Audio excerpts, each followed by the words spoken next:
Hello friends, good morning all of you. ఈరోజు మనము third class text బుక్లోని పూర్తి పాఠ్యాంశాలకు సంబంధించినటువంటి ప్రాక్టీస్ బిట్లను గురించి తెలుసుకుందాము. ఇక్కడ రేడు అనే పదానికి జతపరచండి అని ఇచ్చాడు. రేడు అంటే రాజు, అనుంగు అంటే ప్రియమైన, చంద్రశాల అంటే చలువరాతి మేడ, కల్పవల్లి అంటే కోరిన కోర్కెలు తీర్చేటువంటిది. ఇది వీటి యొక్క ఆన్సరు. ఈ క్రింది వాక్యాలను వరుస క్రమంలో అమర్చండి అని ఇచ్చాడు. ఇక్కడ బిట్స్ వచ్చేసి మానవులంతా సమానమంటూ కలతలు మాని మెలిగెదము, మమతను సమతను పంచెదము, కులమత భేదం మరిచెదము అని ఈ యొక్క గేయము పైవి కింద, కిందవి పైగా ఇక్కడ హెచ్చు తగ్గులుగా ఇచ్చాడనమాట. వీటిని వరుస క్రమంలో రాయాలి. ఈ వరుస క్రమంలోకి వచ్చేసి ఫస్ట్ కులమత భేదం మరిచెదము మొదటి లైను, సెకండ్ లైన్ వచ్చేసి కలతను మాని మెలిగెదము, తర్వాత థర్డ్ లైన్ వచ్చేసి మమతను సమతను పెంచెదము, ఫోర్త్ లైన్ వచ్చేసి మానవులంతా సమానమంటూ. ఇది ఈ యొక్క గేయం యొక్క ఆర్డర్ అన్నమాట. సో ఇదే దీని ఆన్సర్. నెక్స్ట్, అదిగో తెలుగు తల్లి అందాల నిండు జాబిల్లి, ఆనందాల కల్పవల్లి, ఇచ్చటగల అలంకారం ఏది అన్నారు.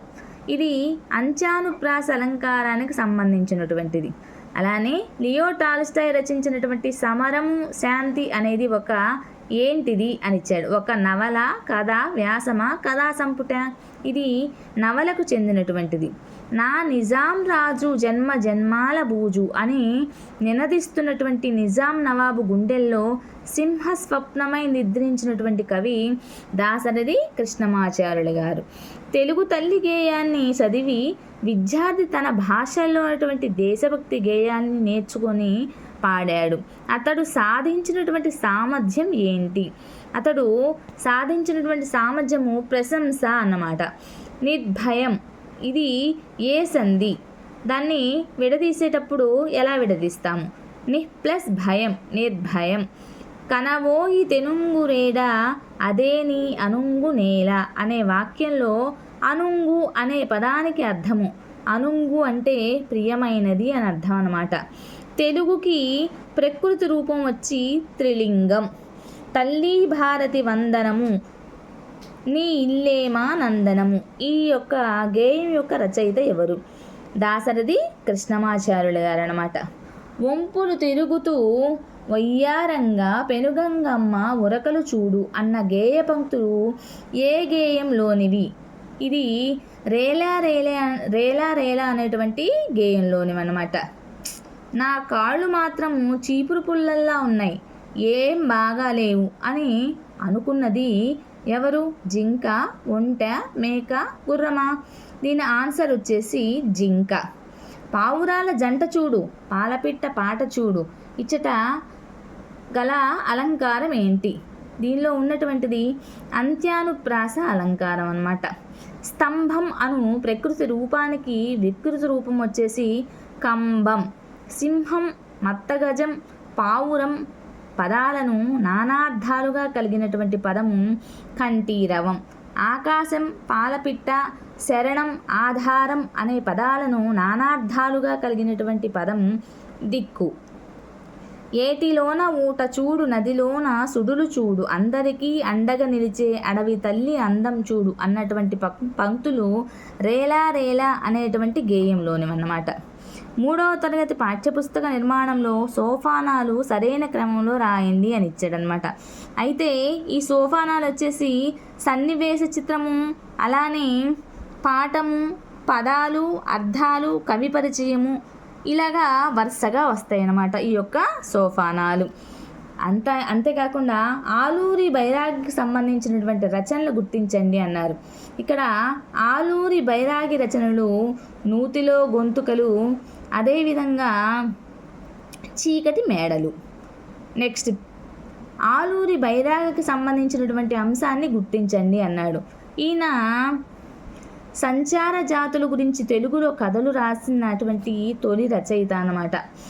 ఇంకా దుర్భరులకు సాయం చేయని ఎడ దుర్భరులకు సాయం చేయని ఎడ కొరగాదెందుకు మనుజుని మనుగడ అన్న వాక్యంలో దుర్భరులు అనగా అర్థం ఏంటి అని అడిగారు. ఇక్కడ దుర్భరులు అంటే బలం లేనివారు, అంటే బలహీనులు అని అర్థం అన్నమాట. ఈ క్రింది రచనలకు సంబంధించినటువంటి రచయితలను జతపరచండి. రచనలని ఆ రచయితలతో జతపరచాలన్నమాట. ఇక్కడ ప్రవాసము అనేటువంటి రచనని కృష్ణశాస్త్రి గారు రచించారు. నూతిలో గొంతుకలు అనేటువంటి రచనని అల్లూరి బైరాగ్ గారు రచించారు. అలానే ప్రభవ అనేటువంటి దాన్ని శ్రీశ్రీ గారు రచించారు. ఏకాదశి అనేటువంటి దాన్ని చింతా దీక్షితులు గారు రచయిత అన్నమాట. ఇంకా అంతేకాకుండా ఆధునిక తెలుగు కవిత్వంలో భాషా కవిత్వ యుగానికి తలుపులు తెచ్చినటువంటి అచ్చమైనటువంటి తెలుగు కవి దేవులపల్లి కృష్ణశాస్త్రి గారు. కృష్ణశాస్త్రికి సంబంధించినటువంటి కవితా లక్షణాల గురించి తెలుసుకోవాలి అంటే ఆయన అక్షర రమ్యత, శబ్ద సంస్కారం, ఇంకా అంతేకాకుండా భావనా సౌకుమార్యం కలిగినటువంటి కవితా లక్షణాలు కలిగినటువంటి వ్యక్తి కృష్ణశాస్త్రి గారు అనమాట. ఇంకొకటి వచ్చేసి క్రింది వాటిలో సరైన వాటిని గుర్తించండి అని ఇచ్చాడు. ఇక్కడ కృష్ణశాస్త్రి గారు ఇక్కడ సరైన వాటిని గుర్తించండి అన్నారు. అంతేకాకుండా కృష్ణశాస్త్రి గారు ప్రవాసం అనేటువంటి దాన్ని రచించారు. అలానే శ్రీశ్రీ గారు ప్రభవ అనేటువంటి రచనను రచించారనమాట.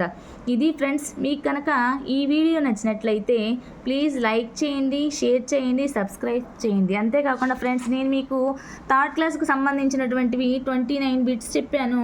మిగతా బిట్స్ అన్నీ కూడాను నెక్స్ట్ వీడియోలో తెలుసుకుందాము. ప్లీజ్ సపోర్ట్ చేయండి ఫ్రెండ్స్. ధన్యవాదాలు.